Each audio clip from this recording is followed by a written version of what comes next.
Welcome to our latest Swampcast. We are here on the Dolphin Stadium floor where the Florida Gators won their third national championship. Not in the way I think any of us thought, Robbie. No.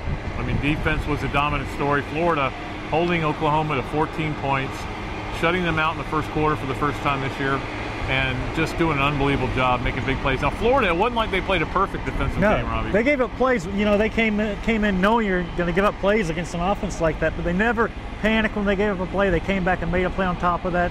Two huge stops inside the red zone, inside the 5-yard line. And, you know, they didn't sack Bradford a lot, twice, but they were in his face and around him. He was aware of that rush throughout the game, and that kind of hurried him a little bit. He did not have time to go to second, third, fourth receivers, and that was the game plan for Charlie Strong and his guys. Yeah, Charlie told me that this morning, although actually it would be yesterday morning since it's 2 a.m. It's all confusing now. He told me that they were going to, he knew they blocked well, but they're going to have to block moving targets because they were going to come after him. And they were moving. Guys like Carlos Dunlap, Cunningham, all those guys played really good. If I told you before the game Carlos Dunlap, or, you know, even during the season, Carlos Dunlap's going to be the defensive player of the national championship, you wouldn't have believed that. No. But, I mean, he came through big. They needed somebody. He's a fast, big guy, and he's the kind of guy that Oklahoma hadn't seen all year. You know, big, fast, and physical. And he got after him and made a big difference in the game. No question. Blocked the field goal, which was another huge play in that game. And, of course, Tim Tebow finishes his junior year, perhaps his Gator season. We'll wait, our Gator career, we'll wait and see. As just putting his team on his back again. Now, obviously, Percy Harvin's a big part of what happened today. Percy did tweak his ankle on Tuesday. We found out about it right before the game, but he didn't look like his ankle was hurt. And the talk in the press box was he's not going to play. Yeah. People were hearing that he's not going to play. Boy, you could tell he wasn't 100%, but he sure played like he was. The way he created big plays and just his presence scares other teams, and he scared that defense enough tonight. Yeah, and Tebow, of course, was Tebow. It's amazing. The more you watch him, the more you understand. I wrote a column for one of the 5 sections we did tonight. That I'll say it. He's the best college football player to ever play the game. I used to always say it was Herschel Walker, but I'll go with Tebow. I am too. And midway through the third quarter, he took the team on his shoulders like he's done and ran the ball and set things up for him, and he was the difference in the game, he and Harvin. Yeah, no question about it. He was. I talked to him a lot after the game. He was banged up. He had ice on his right shoulder. He had welts on his neck.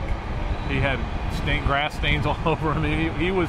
This was a game he'll never forget physically. No. Like he said, Oklahoma hit to the whistle, which kind of sounds familiar. It sounds like something Danny Werfel went through a few times. So. But they got after him, and he showed a lot of respect for the defense afterward. And they had a great game plan, too, which was basically to go after Tebow. And a lot of guys in the box, a lot of guys coming at him. Make him have some hot reads, and he struggled a little bit. I mean, he missed Harvin on what would have been a touchdown. He missed Murphy. Murphy cramps up as he was trying to go to get the ball.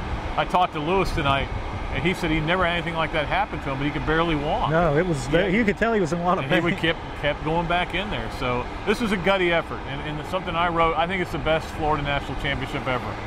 For this reason, this wasn't easy. The other ones, Robbie, were kind of easy. I know FSU, you know, they blew them out late, but this one was the hardest one to win. Yeah, and to come off off that loss against Ole Miss and the speech from Tim Tebow, and then to get here and then to play that way when the game was on the line, there was a lot of nervous people here throughout the game, and they came through in the clutch when they had to, and it was a championship performance. Predominantly Gator crowd, and I tell you, when you really knew that was at the end of the game when they were celebrating, and you looked around, and 3/4 of the stadium was still full. Yeah, usually it's pretty empty by then, but this was it was like a Florida home game in a lot of ways. Now I know a lot of you out there saying, well, why should we listen to you, Dooley? You picked Oklahoma. You know, I picked Florida. I know you did. In a shootout. I know you were wrong too. But, hey, look, you go with what you think. Again, Oklahoma very easily could have won this game. I mean, the interception down there. The 4th down play, I mean, Florida did a great job. Torrey Davis, out of nowhere, makes a great play. Huge play, yeah. And then, but the interception, the blocked field goal, they missed some guys. They missed some opportunities, but, hey, you got to make those plays in national championship games. Like, what about David Nelson, Pat? Yeah. 2 huge catches there in the 4th quarter in that clinching drive.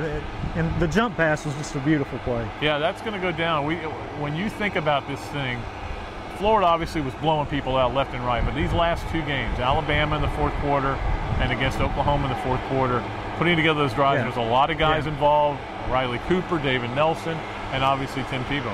Yeah, and then to hold Oklahoma to 14 points is pretty amazing. Everybody what kind of money could you gotten on that? Oh, you'd be rich if you said 14 points. I hope everybody bet the under You'd make big money I think there. it was 72 or 77 points. So it was up there.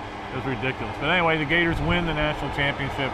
Just a great day for the entire Gator Nation. I saw Jeremy Foley tonight. You think he was happy? Yeah, just a little bit. Yeah, he was. He's got a real good ball coach right now. Yeah, I told him you got to get him an extension, a little more money now. So we'll see if that happens or not. And Pat, how good Meyer feels great about this team and this program where it's going. I mean, they've got so many guys coming back, even if the juniors leave. That, right.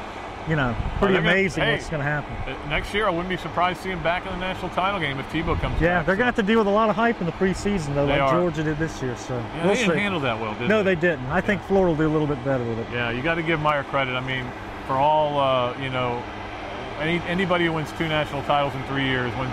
You know, I think there's only 2 other living coaches. I think Paterno and Bowden are the only ones that have won 2. So that's quite an incredible feat in itself. But just the way he's done it and the way he's handled himself, it's really been something special for the Gator Nation. And hey, let's just keep it going. Yeah, fun to watch. Well, we're not going to keep the Swampcast going. We're done. This is the end of the season, but I'm sure I'll be joining you with Kevin Brockway. Basketball.